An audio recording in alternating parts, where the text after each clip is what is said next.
Hola, hola. Bueno, vamos con el tema 4. Este tema es un poquito más largo, un poquito más enrevesado. Diría que es el tema un poco más complicado quizá de todos. Bueno, no lo sé, no lo sé. Es un tema un poco resumen también, tengo que decirlo, ¿eh? Porque aquí nos van a hablar ya de todos los,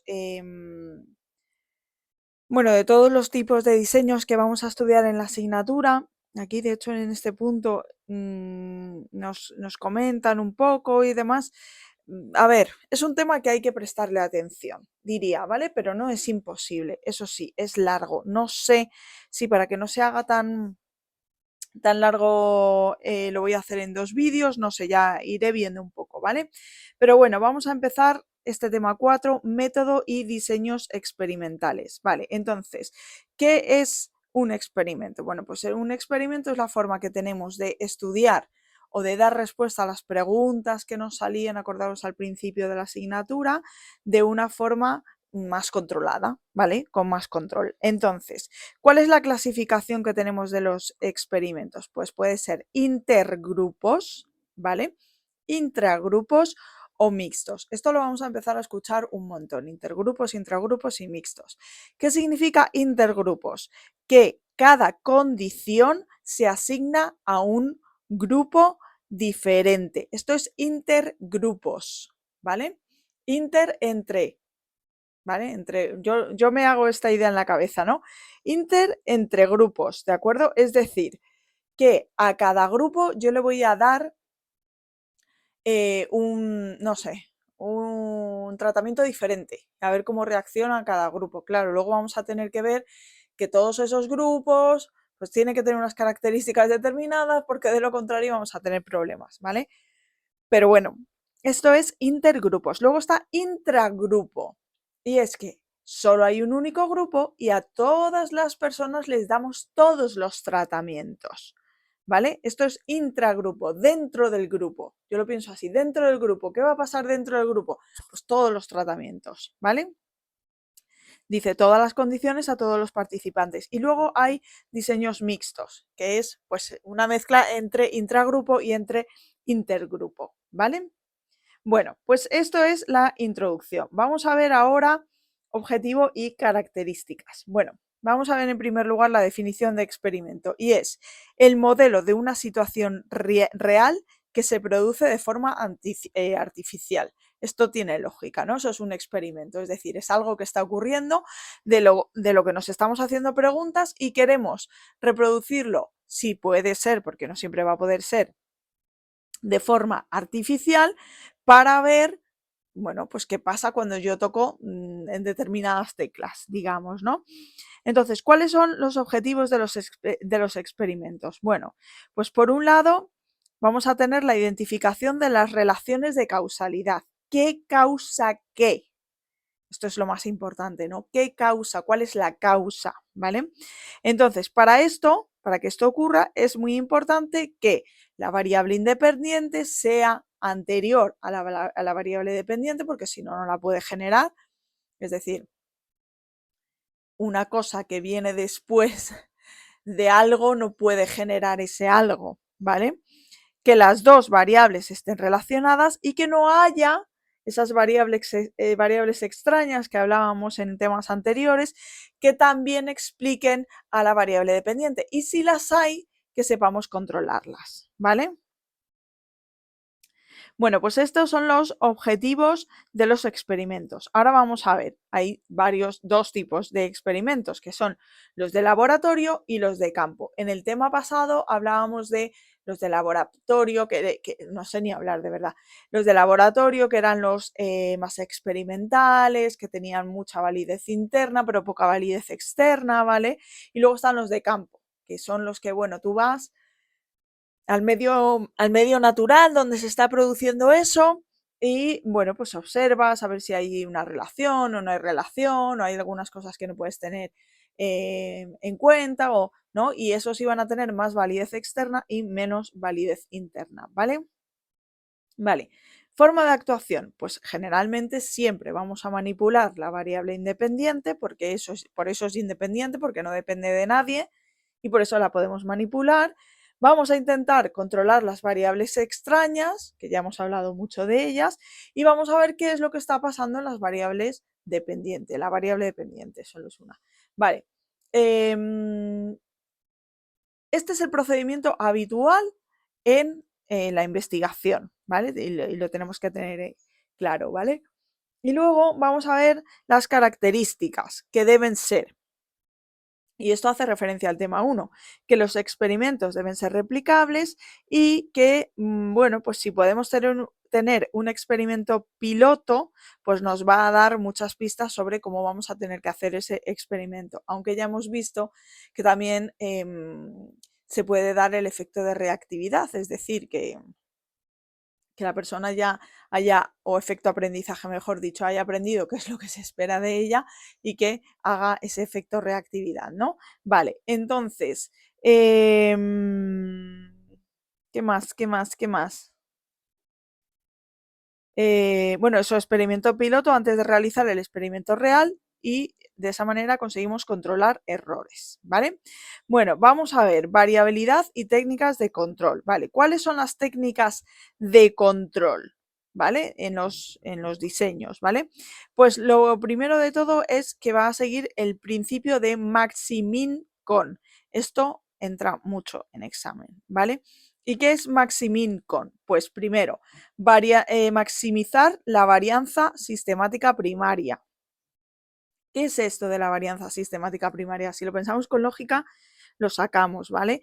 Esto es que tiene que haber mucha variabilidad en lo que nosotros queremos estudiar, o sea, que tenemos que maximizar en la medida de lo posible la variabilidad de lo que nosotros queremos estudiar. Se consigue eligiendo los valores de la variable independiente más adecuados, ¿vale? Vale, luego, minimizar la varianza del error. Es decir, sabíamos que había una serie de variables que entran en juego, pero que esas pues pueden explicar lo que hace la variable dependiente, pero nos puede llevar a pensar que es gracias a nuestra variable independiente y eso no es así. ¿Vale? Entonces tenemos que controlarla. ¿Y qué es lo que dice? ¿Cuál es la forma? Pues minimizar esa varianza de error, ¿vale? Se consigue evitando errores de procedimiento y usando instrumentos de medida válidos, fiables y sensibles, ¿vale? Y por último, controlar la varianza sistemática secundaria, ¿vale? Y para ello se usan las técnicas de control. ¿Vale? ¿Qué más? Control experimental. Vale, técnicas para manejar la situación. Primero, manipulamos la variable independiente. Segundo, controlamos las variables extrañas. Y tercero, minimizamos el efecto de los factores aleatorios. Hasta aquí, esto es que es todo el rato lo mismo, ¿vale? O sea, aquí lo tenemos claro, ¿vale? ¿Y cuál es el objetivo? Pues comprobar que los cambios que se producen en la variable dependiente se producen solo por la variable independiente que yo estoy teniendo en cuenta, ¿vale? Por lo que yo creo que es, ¿vale? Por las preguntas esas del principio que nos hacíamos antes de hacer la hipótesis y demás, ¿vale? Vale, y luego vamos a ver variabilidad de los datos. Por un lado, la varianza total mide la dispersión total de los datos analizados. Y esta varianza se divide en varianza del error, ¿vale? Que está determinada por factores aleatorios, y varianza sistemática, que está determinada por la variable independiente y las variables extrañas, ¿vale? Las variables extrañas pueden ser variables de sujeto, por ejemplo, el género, edad, aptitud o voluntariedad, ¿vale? También pueden ser por aspectos ambientales, por ejemplo, la iluminación, el ruido, la temperatura, la humedad, o por el procedimiento experimental, por los instrumentos que hemos utilizado, por las instrucciones que hemos dado y cómo las hemos dado, por los estímulos que había, ¿vale? Bueno, pues vamos con el siguiente punto, que es clasificación. ¿Cómo vamos a clasificar? En función del número de variables dependientes. Estaremos hablando de univariado, solo una variable dependiente, o multivariado, varias variables dependientes, ¿vale? Y en función del número de variables independientes estaremos hablando de unifactorial o multifactorial. Esto hay que aprendérselo así. ¿vale? Ya está. Variado, univariado, se refiere, multivariado, univariado se refiere a las variables dependientes y factorial, unifactorial o multifactorial se refiere a las variables independientes. Y luego, en función del procedimiento empleado, podemos utilizar intergrupos. Acordaros que intergrupos era, se creaban varios grupos y a cada grupo se le daba un tratamiento, ¿vale? Y nos dice, a cada participante se le muestra un único valor de la variable independiente y luego por otro lado tendríamos los intragrupos. A cada participante se le muestran todos los valores de la variable independiente, es decir, se le dan todos los tratamientos, ¿vale? Bueno, pues vamos a ver ahora los diseños unifactoriales, que fijaros que es bastante largo, y luego vamos a ver los diseños factoriales. Diseños unifactoriales, esto quiere decir que solo hay una variable independiente, ¿vale? Dice, solo se manipula la variable independiente. Vale, si estamos en intergrupos, varios grupos, tiene que haber mínimo 2 grupos equivalentes y solo se pueden diferenciar por el tratamiento, ¿vale? Claro, no podemos hacer 2 grupos, uno de chicos y otro de chicas, porque entonces ahí ya surgen variables extrañas y creemos a lo mejor que se debe al tratamiento que le estamos dando. No, vamos a intentar que los 2 grupos sean lo más homogéneo posible, ¿vale? Según la técnica de control que se emplee para las variables extrañas, podemos hablar de grupos aleatorios con post-test, ¿vale? Se hace el análisis de los datos con contraste de hipótesis, una T de student, con pretest y post-test. El pretest permite asegurar la equivalencia de los grupos, ¿vale? Tú les pasas un test antes de nada para ver si más o menos son equivalentes, y aunque pueda tener un efecto contraproducente por el efecto aprendizaje, que es lo que decíamos antes, ¿vale? Y luego podemos hacer un diseño multigrupo. Cuando hay más de 2 grupos, se pueden emplear, si solo hay post-test, ANOVA, no creo que nos pregunten esto, y si hay pretest y post-test, ANCOVA y ANOVA unifactorial. Yo creo que aquí lo que tenemos que tener en cuenta es que cuando estamos en unifactorial, ¿vale? Y intergrupo, es que ya esto es un poco, o sea, lo sé, porque esto es un poco historia, ¿vale? O sea, de qué era unifactorial y cuándo era intergrupo y tal. Un poco locura, ¿vale? Pero bueno, intento que se vea claro. Si estamos en unifactorial, ¿vale? A ver, que no me salte esto. Y estamos con variable independiente solo una, es decir, multifactorial. A ver, Dios, Nuria. Si estamos unifactorial y estamos en intergrupos, ¿vale? Podemos controlar las variables extrañas a través de grupos aleatorios, que son 3. Con post-test solo, pretest y post-test y luego con diseño multigrupo. Yo me quedaría, lo voy a poner así. Yo creo que así se ve mejor, porque lo demás no creo que nos lo pregunten, ¿vale? Ahora, esto es cuando tenemos grupos aleatorios. Ahora vamos a ver con bloques aleatorios. Existe una variable extraña cuyo reparto homogéneo entre todos los grupos no se quiere dejar al azar y entonces se establecen bloques y los participantes de cada bloque se asigna cada tratamiento, ¿vale? Ese sería con bloques aleatorios, ¿vale? ¿Y cómo pueden ser los bloques aleatorios? Pueden ser completos, cada bloque es una réplica exacta del experimento y se dan todas las condiciones experimentales, o pueden ser incompletos. Dentro de cada bloque solo se aplican algunas condiciones experimentales, ¿vale? Entonces, volvemos a ver un poco la visión global. Tenemos diseños unifactoriales para intergrupos. En ese caso, ¿vale?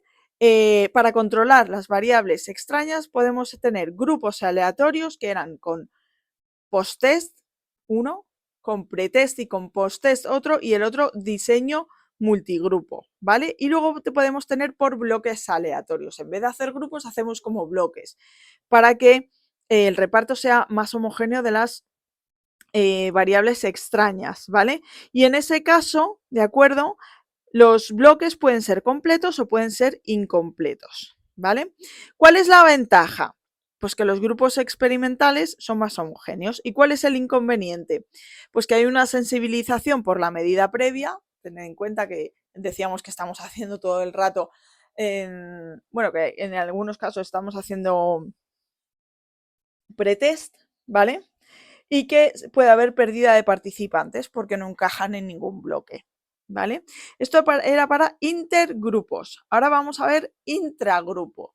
Es decir, a todo el grupo le pasamos el mismo tratamiento, ¿vale?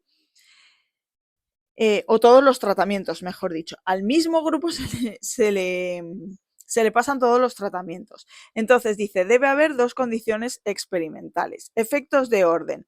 Y dentro de los efectos de orden nos encontramos los efectos de práctica que pueden provocar aprendizaje, puede provocar fatiga, porque claro, al final ya acabas hasta las narices y ya no te acuerdas de con cuál te encontrabas mejor, con el 1, con el 2 o con el 8, ¿vale?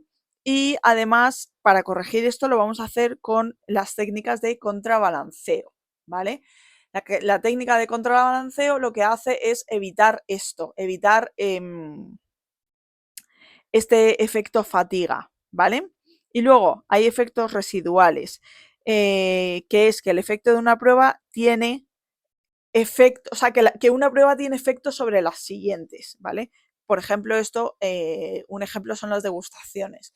Pues yo que sé, al principio a lo mejor incluso tienes hambre o tienes, bueno, pues estás ahí como la novedad y tal, y empiezas a probar y te resulta más rico y tal, pero ya cuando llevas 8 dices, mira, es que ya me da igual, ¿sabes? Entonces para eso se hace el contrabalanceo, que luego lo vamos a ver. Vale. Vamos a ver las ventajas de hacerlo intragrupo. Son muestras más pequeñas que los diseños intergrupos, las variables extrañas personales quedan controladas, ¿vale? Porque como siempre lo estás haciendo todo con la misma persona, pues entonces ahí ya el hecho de que yo tenga una característica o tenga otra característica no va a influir en el tratamiento, ¿vale? Porque siempre voy a probar todos, ¿vale? Inconvenientes: necesidad de contrarrestar el efecto de orden de aplicación de los tratamientos. Lo que estábamos diciendo, ¿no? Ese efecto de, ¿cómo le llaman? De cansancio, ¿no? De fatiga. ¿Vale? Y ahora nos explican cómo es la técnica de contrabalanceo, que es la que se utiliza para evitar los problemas en este problema del efecto de fatiga en los diseños unifactoriales intragrupo, ¿vale? Entonces, ¿cuál es? Pues básicamente es que en vez de dar todo en el mismo orden, se da en distinto orden, ¿vale? Y ya está, no hay más. ¿Cuáles son los tipos de contrabalanceo? Pues puede ser intrasujeto o de simetría. Es decir, cada participante recibe en primer lugar todos los tratamientos en un orden y luego en orden inverso, ¿vale? O sea, que los recibe 2 veces. Y luego, contrabalanceo intragrupo, se divide el grupo en varios subgrupos y a los participantes de cada subgrupo se le aplican los tratamientos en una secuencia diferente a la que se aplica en los otros subgrupos, ¿vale? ¿Y cómo puede ser? Pues pueden ser también, igual que antes con los intergrupos, puede ser completo, se administran todos los tratamientos, o puede ser incompleto, no se administran todos los tratamientos, se utiliza una secuencia aleatoria y se puede utilizar lo que se llama cuadro latino, ¿vale? Que es, primero te dan el A, luego el B, luego el C y luego el D, luego a otro. Le dan primero el B, luego el C, luego el D, luego el E y luego el A, ¿vale? Y luego al otro. El C, D, A, B, ¿vale? Ese es el cuadro latino, ¿vale? Bueno, pues aquí estamos con los diseños unifactoriales. Vamos a ver ahora los diseños factoriales. Y dice, cuando queremos estudiar el efecto de varias variables independientes en una variable dependiente. Ya sabemos que los multifactoriales significaba que había varias variables independientes y entonces a las variables independientes las llamamos factores. Dice, podemos estudiar el efecto principal de cada factor o la interacción entre ellos, ¿vale? ¿Cuál es el efecto principal? Eso es lo que nos arrojaría un estudio unifactorial. Al final, si solo estamos estamos estudiando el efecto principal, pues es como si solo estuviéramos estudiando uno, ¿vale? Y luego dice, efecto de interacción. Es el efecto de una variable independiente sobre la variable dependiente, el efecto de una variable independiente sobre la variable dependiente es diferente según el efecto que tome la otra variable independiente, ¿vale? O sea, es como que va escalonado, ¿no? Yo qué sé, no me voy a, no sé, por poner un ejemplo, me duele la cabeza, me tomo una aspirina y luego me tomo un ibuprofeno. Pues a lo mejor cuando me llega el ibuprofeno ya el dolor ya no es tan fuerte. Es decir, ha tenido sobre mi variable independiente, mi variable dependiente, perdón, que es el dolor de cabeza, ha tenido un efecto la primera variable independiente que me tomé, ¿vale? O yo qué sé, estoy hablando de dos medicamentos, pero puede ser salir a dar un paseo al aire libre y tomarte un medicamento. Pueden ser muchas cosas, ¿vale? Vale. Tipos. Intergrupos. Cada tratamiento es asignado a un grupo de participantes diferente y cada participante solo recibe un tratamiento porque estamos en intergrupo, ¿vale? Diseño balanceado. El mismo número de participantes en cada tratamiento. Diseño no balanceado. Distinto número de participantes en cada tratamiento. Y luego intragrupo. Cada participante recibe todos los tratamientos y hay que tener en cuenta el contrabalanceo, que esto pasa siempre en los intragrupos, da igual el tipo de intragrupo que sea, ¿vale? Y luego tenemos los mixtos, que lo habíamos visto al principio del todo. Dice, los participantes reciben todos los tratamientos de unos factores, pero solo uno de los otros factores, ¿vale? O sea, por una parte sería intergrupo, porque estás recibiendo todos los tratamientos, pero luego de otra de los factores, de otra de las variables independientes, no recibes todos, ¿vale? Sería intragrupo, no intergrupo. Y luego de los otros no recibes todos, entonces en ese caso estaríamos hablando de intergrupo, ¿vale? Por eso es mixto. Y luego dice forma de codificación. Esto era más bien un ejemplo, 4 por 5, ¿no? Dice, hay dos factores, por un lado el 4 y el 5, ¿vale? Son dos factores. O sea, es la forma de medirlo, ¿vale? Puede ser 4 por 5 por 7. Entonces tendríamos tres factores. ¿Qué quiere decir eso? Tres variables independientes. Aquí como es 4 por 5 son dos variables independientes, ¿vale? Entonces la primera variable independiente tiene 4 posibilidades y la segunda tiene 5 posibilidades, ¿vale? Como son variables independientes puede coger todos esos valores. Y en total tendríamos 20 tratamientos, 20 posibilidades, ¿vale?